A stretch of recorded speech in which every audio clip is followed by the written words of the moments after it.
So again, the piece is called Set Our Feet in Glory. This is a developmental workshop. You're going to see what's probably the first third of the piece, more or less. It's going to run about 30 minutes. It is very much still in process.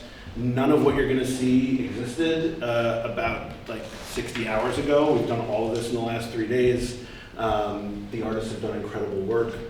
And we're going to, after it's done, have a little time for a sort of Q&A, reaction. We'd love to hear from people. If you have to hustle out, get in touch and let us know what you thought, because that's a big part of this, and we really want to find out how this plays for people. And without further ado, I'm going to turn it over to the performers. Thank you so much for coming.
stories about great men. We have had our fill of stories of great men and their deeds of bravery and violence. We're ready for a few new stories. I was raised in a Quaker church. We were taught that God's light shines inside everyone. Each of us has God's light inside us. An inner light. And this means that we are all in some part responsible for our communities, our societies, and their injustices. And if we are able to correct these injustices, we must first accept this responsibility. Once we accept this, there is no more room for pointing fingers, name calling, pushing the blame onto others. And there is no more room for waiting, hoping for great men to come and right the wrongs. That's right. We are not spectators. Once we accept this responsibility, then there is only one question to answer. What kind of world do we want to build? Cafe Society, 1941. The only integrated nightclub in New York. When I say that it is integrated, I mean that at Cafe Society, black people and white people and every type of people can sit together. We can hear beautiful music together. We can dance together.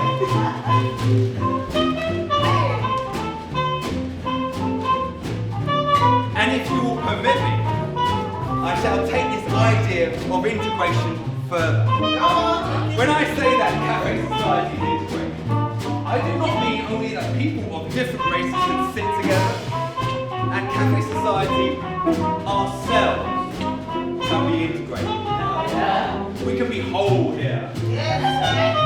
Music, dance, politics, sex. The parts of ourselves that we are expected to suppress out in the world, the parts that we are taught to hide, we can express them here. This may not be like a radical demand to be one's whole self, but Cafe Society is the only place in New York City where we can be that freely. Quite possibly the only place in the world. Hey! Bayard! I thought you were gonna sing. That's right, Bayard. Enough talking. Let's hear a song. All right.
New York City.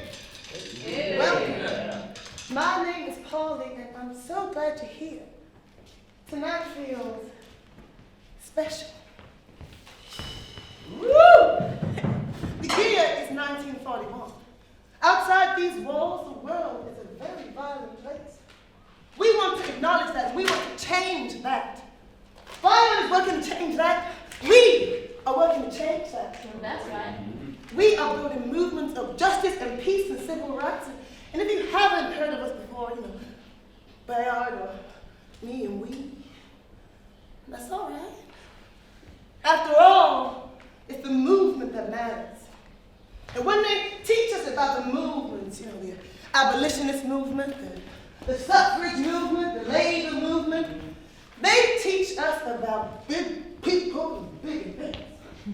Big heroes and marches and demonstrations. Now, these are important, don't get me wrong, but a movement always needs its places. Cafe society is our place. Hell yeah. Where we can come together to strategize, to organize, argue, laugh, dance, and just be. And New York, I'm not from here originally, neither is Bayard.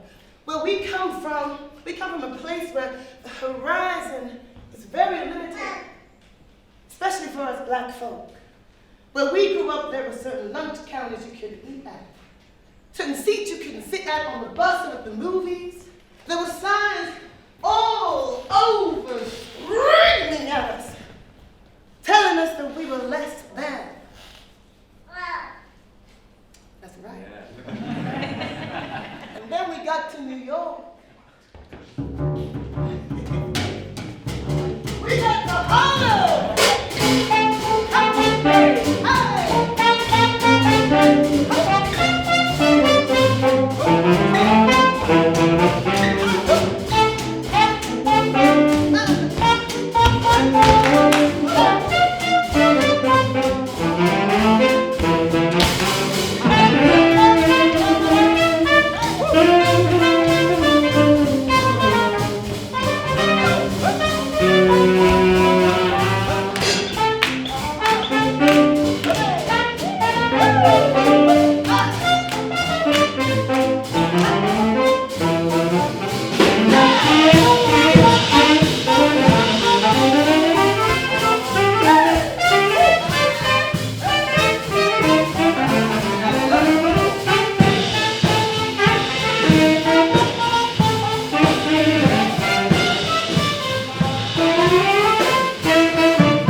I'd only been here a little while before singing. I was singing on Broadway in a musical with the great Paul Robeson. The Paul Robeson. You hear these stories about people coming to New York and making it big. That's not why I came here. I did not expect to be singing on Broadway. Oh my God. There I was, just a young man, singing on stage with Paul Robeson. Hey. And of course I was only in the chorus, but still. Lawrie, Lawrie, got to move. Get in your soul. You've got to move when you hear that trumpet sound. Get your feet right off the ground. Get in your soul. You've got to move.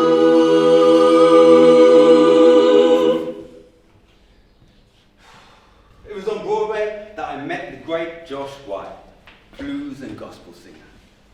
And soon I was singing with him, right here at Cafe Society, and suddenly people in this city knew who I was. I was out here in New York expressing myself, being myself in a way I never could back where I grew up in Pennsylvania. So that's where you're from. That's right, Westchester, Pennsylvania. I've never heard of it. No one's heard of it. A one-horse town. Maybe 2, 3 horses. What was it like, growing up in a place like that? Like a cage. There was this set boundary place for people like me to occupy. And as long as I stayed within that space, as long as I didn't shake the bars and cause a commotion, people smiled and said hello and congratulated me for my achievements. For a time I tried to play this role assigned to me. I suppose I was a model student. I'm sure you were. I ran track, I played football, I performed in the drama and the oratory. I sang in the choir.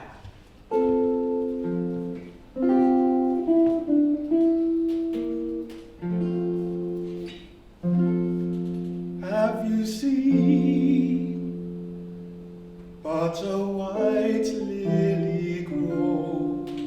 Oh,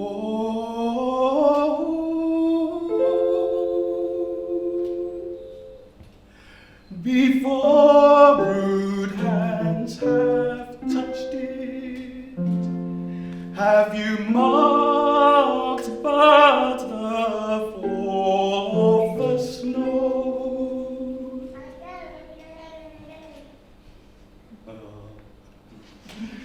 Before the soil has smudged it, oh so white, oh so soft, oh so sweet, so sweet.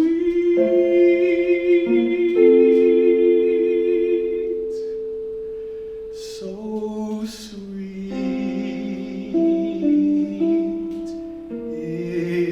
is she.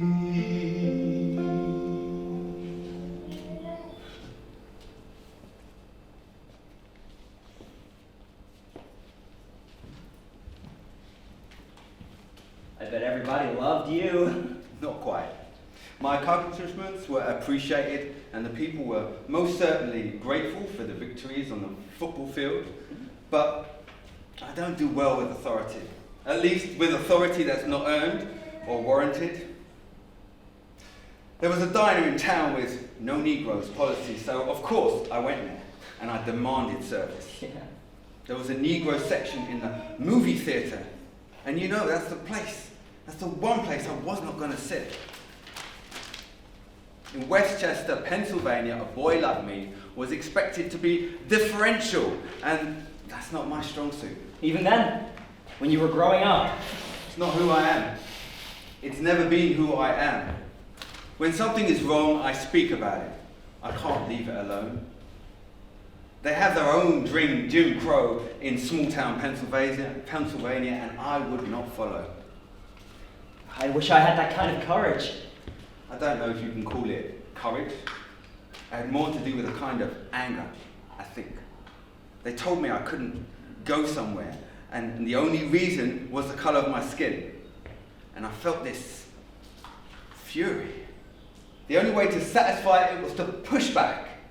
If they were going to tell me I wasn't worthy as they were, I was going to prove them wrong. Well, that's still courage. Challenging authority, challenging the law. I suppose so. I wasn't being like here. It wasn't like being down in the South. I never felt I was in that much physical danger. In all honesty, the one time I probably felt most in danger was when they caught me with a boy. With a boy? We weren't in the town square, we were just in the park. Yeah. At the edge of town. The grass was high. Who knows? Maybe they thought we were hidden. Maybe we thought we were hidden. Yeah. I suppose we weren't thinking. His parents were very important figures in that three-horse town, and when they heard their son had been found with a Negro boy, they came to my house. They brought the police. It must have been so frightening. I thought they were going to have me sent away to some type of institution. They interrogated me as if I had assaulted the son of these very important white people, as if I were not also a child, and we were not just lying together, as if I had committed an act of violence, a mortal sin. It is not a sin. Isn't it? Love is not a sin. Love can never be a sin. The story we're telling you tonight, we have to tell it all out of order. You see, we're not trying to change any facts, but there is so much to tell and so little time. So we have to compress things a bit, move them around. Here, for example, this is Bayard and Davies getting to know each other on their way to falling in love, and that did happen. They did spend time together, flirting and dancing here at Cafe Society, but they met a while before on a college campus in Pennsylvania. Bayard was traveling around the country, meeting with students and local activists, organizing against the war and racial segregation, speaking on non-violent resistance. Our non-violent tactics are not simply for show. We are practicing non-violence to build a non-violent world. This is what we are seeing in India, the power of non-violent resistance, to overcome the oppressor, to force the oppressor into a confrontation with themselves. We will employ the same methods of non-violent resistance here in America against racial segregation and systems of oppression. We will fill the jails, we will fill the streets, and use the power of non-violent resistance to force our oppressors and everyone who supports them to look at themselves square in the face, just as in India. After all our oppressions are connected. That imperialist British regime and the racist regime here in America is the same boot on our necks. We're ready to kick it off. When we stomp our feet, how does it sound? It sounds like thunder. When we stomp our feet, what does it do? Shakes the ground. Move that Move that mountain. Move that mountain. Oh yeah. We're gonna move that Move that mountain. Move that mountain. Oh, When we march on through the city,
Let me show you.